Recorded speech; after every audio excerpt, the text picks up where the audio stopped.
ہم ہمیشہ نہ خوش رہ سکتے ہیں نہ دکھی رہ سکتے ہیں۔ اگر خوشی مسلسل ہماری زندگی کا حصہ بنی رہے تو کبھی نہ کبھی پھر بھی بے سکونی ہونے لگتی ہے۔ اسی طرح اگر غم ہمیشہ زندگی کا حصہ بنا رہے تو جینے کی چاہ ختم ہو جاتی ہے۔ تبھی اللہ سب کے لیے سارے دن ایک جیسے نہیں رکھتا۔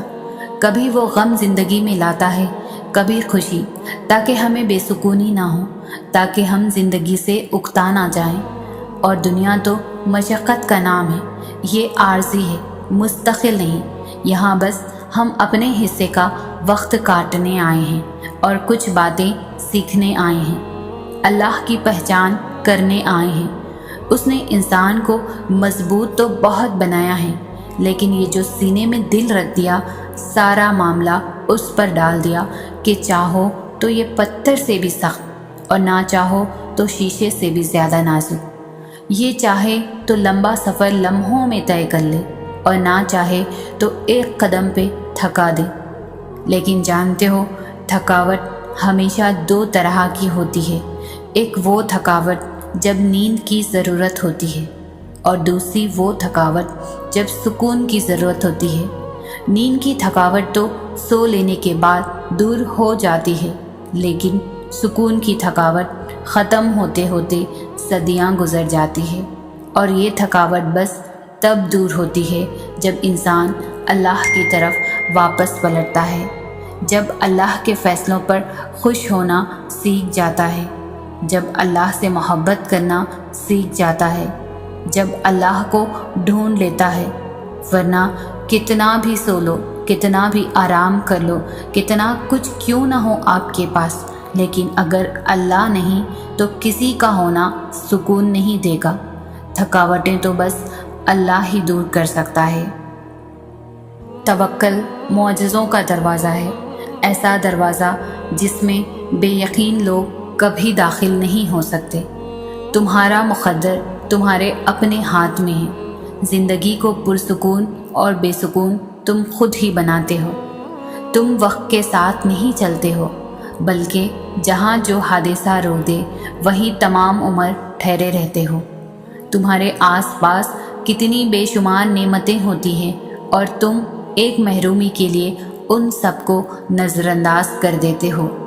تم سوچتے ہو دعا مانگنا چھوڑ دینا یقین اور صبر ہے، مگر حقیقت اس سے بہت مختلف ہے۔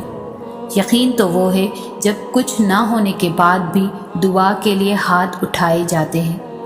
صبر تو وہ ہے کہ دل کے تڑپنے کے باوجود معاملات اللہ کو سونپ دیے جاتے ہیں۔ ہاں، ایسا کرنا آسان نہیں ہوتا، مگر ہاں، ایسا کر لینے کے بعد آسانیاں ہی آسانیاں ہوتی ہیں۔ پھر کیوں پریشان ہوتے ہو؟ جو کام تم نہیں کر سکتے انہیں اللہ کے حوالے کرنا سیکھو، اور جو کام اللہ کے حوالے کر دو اس پر کبھی پریشان مت ہو۔ ہاں، دعا ضرور مانگو، مگر نصیب سے مت لڑو، نعمتوں کو مت ٹھکراؤ، دعاؤں کی بے ادبی مت کرو یہ کہہ کے کہ دعائیں اب قبول نہیں ہوں گی، کیونکہ دعائیں ہمیشہ قبول ہوتی ہے۔ اور وہ تو اتنا رحیم ہے کہ کافر کے سوال بھی رد نہیں کرتا۔ اس کی شان کو تو یہ بھی گوارا نہیں کہ اس کے در سے اس کو نہ ماننے والا شخص بھی خالی ہاتھ لوٹے۔ پھر وہ کیسے تمہارا سوال رد کر سکتا ہے؟ وہ کیسے تمہاری آواز کو ان سنا کر سکتا ہے جب تم اسے بار بار پکارتے ہو؟ تو بس یقین کے ساتھ سب کچھ اس کے سپرد کر دو، کیونکہ جب کام اس کو سونپ دیا جاتا ہے تو وہ دنیا کی ہر طاقت کو اکٹھا کر کے اس کام کے مکمل ہونے کے لیے پابند کر دیتا ہے۔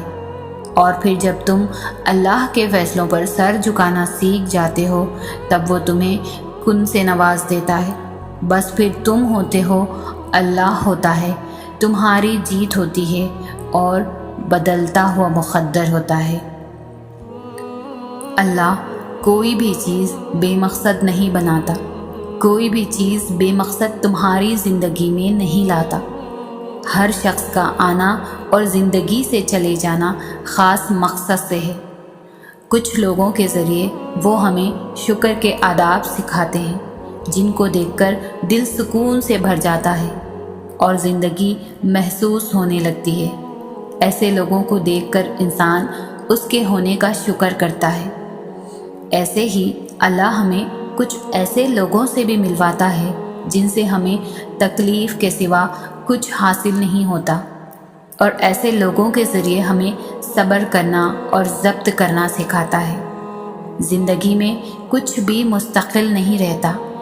آج جس لمحے میں ہم سانس لے رہے ہیں، ماضی میں ہم اسی لمحے میں کسی اور حال میں تھے۔ بالکل ایسے ہی مستقبل کہیں اور ہوگا۔ تم جیسے ہو، جہاں ہو، پرفیکٹ ہو اور جانتے ہو، تبھی قرآن پاک میں فرمایا گیا ہے کہ اس نے نہایت خوب بنائی جو چیز بھی بنائی، اس نے بے حد وہ حساب بنایا، چیزیں تخلیق کی، ہر شے اور ہر شخص کو الگ حسن سے نوازا، تمہیں دیکھنے کے لیے آنکھ دی اور سننے کے لیے کان، تمہیں دنیا کے ہر رنگ سے ملوایا، صبر کرنا سکھایا، ضبط کرنا سکھایا، تو تم پھر کیسے اس کے انتخاب یا اس کی نقش کردہ چیز کو برا کہہ سکتے ہو؟ اس کو اپنا ہر بندہ، اپنی ہر چیز پیاری ہے۔ کبھی کبھار ہم توکل کے سوا کچھ بھی نہیں کر سکتے۔